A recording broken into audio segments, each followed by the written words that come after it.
Autophage Settlements were introduced in the No Man's Sky Beacon update. They look awesome with their cyberpunk feel and are definitely the type people will be going for right away. But you do need to have unlocked the autophage to be able to get there.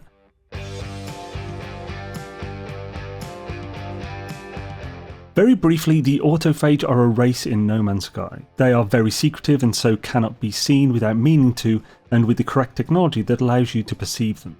They are nomadic and so largely exist in small camps hidden around unmanned points of interest, as well as having their own harmonic camps on dissonant worlds.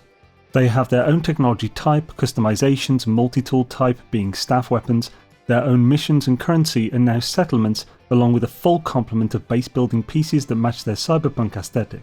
I won't go into the lore, you'll enjoy better discovering it by yourself through the missions.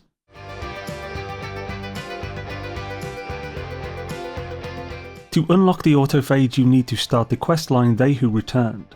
Getting access to They Who Returned requires you to have completed two things. Firstly is the Artemis Path. Note that Awakenings is the tutorial quest you start with and is also only the first of the Artemis Path. This is a guaranteed questline that you will be on unless you started a custom game and opted out of the tutorial. This means you will be somewhere along this path, and if not, you have completed it. Awakenings will guide you through the very basics of the game, fixing and installing tech, leaving a planet, building your first base and warping for the first time. Next is Alone Amidst the Stars. This questline will properly introduce you to Artemis, as well as the space anomaly. You'll be flying about trying to find a way to meet this person. That follows on to Ghosts in the Machine.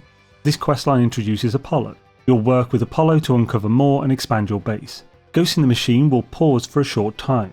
Expand Your Base is a mission you'll need to switch to and progress a little to continue Ghosts in the Machine. The next questline is A Leap in the Dark. You'll continue to work with Apollo delving into portals. This is a pretty quick one. Next is The First Traveller. This is where things get a little more advanced with gathering and crafting, as well as introducing another character. Patterns in Time is the next one and will have you interacting more with the three primary races of the universe, Gek, Korvax and Viking. You'll essentially get in good with them for information, doing tasks for them to increase your reputation. Then we have 16/16. Things get real interesting. I'll not say anything due to spoilers, but it's a quick one.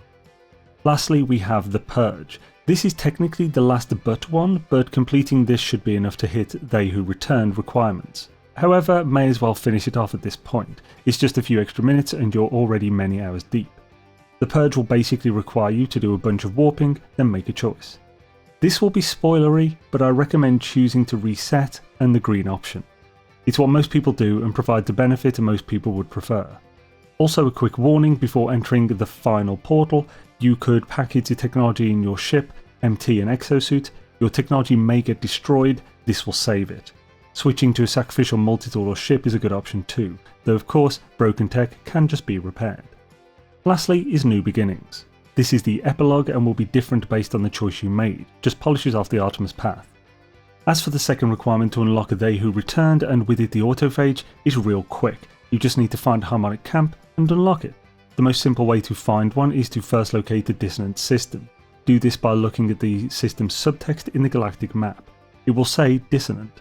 Warp to that system. As it had dissonant in the subtext, it means there is at least one dissonant planet in that system. So scan the planets from space until you find one that says dissonance detected in the tooltip. Land on that planet and look for dissonance resonators. You can find them using your analysis visor. They are a tripod machine and do not move.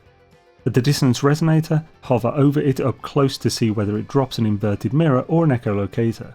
You want an echolocator, so find a resonator that will drop one, then destroy it to obtain them.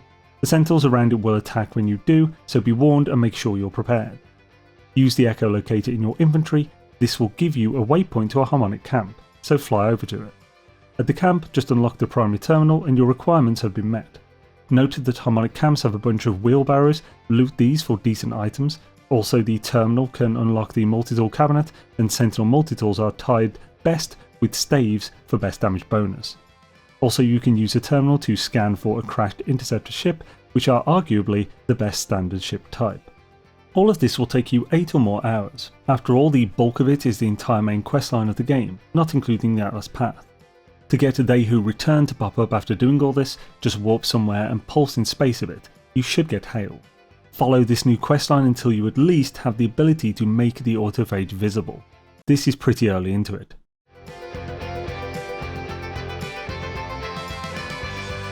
There are two ways to find an autophage settlement. The first appears to be a one-off. This is after you've completed They Who Returned. You'll be invited to an autophage settlement. The issue with this is that you have very little, if at all, choice in the location. Many just get invited to a settlement on a rough world they don't want. Fortunately, there's a second option. You can locate autophage settlements with the planetary chart. These cannot be purchased from cartographers. The only way to get them are to buy them from autophage camp terminals, found at either autophage camps or autophage settlements. These are the same terminals that you can make staff weapons at. They aren't cheap at almost 1,500 void motes, so running through They Who Returned in full in order to be able to do missions for the autophage in exchange for void motes is the simplest method. You could farm Harmonic Camp wheelbarrows for void motes, but it probably wouldn't save much time, and you'll want to complete the They Who Returned as part of the requirements to gain access to purple systems. Here's a video for that. It has a more brief coverage of what we've gone through in unlocking the autophage, but also includes the rest like the Atlas Path and Interstellar Multitudes. Before using your newly purchased autophage settlement planetary chart, I'd recommend making a restore point. Use the chart, then don't make a new restore point until you've verified the location of the settlement. Flying to it or even just seeing the planet it guides you to will give you a good idea of what kind of environment it will be in. If it's not to your liking, reload the restore point and either try again or warp elsewhere to try again. They're expensive, so best not to waste them. At your shiny yet filthy new autophage camp made of bright salvage, just interact with the central console and pay 300 Atlantidium to claim it. You'll have a quest pop up for it. First thing is to build the Overseer's building, which only takes a few minutes and some basic resources, and you can start building and upgrading your new settlement. I hope this was helpful. If you have any questions, please drop them below. Between the veterans of the channel and myself, we'll surely be able to help. Peace.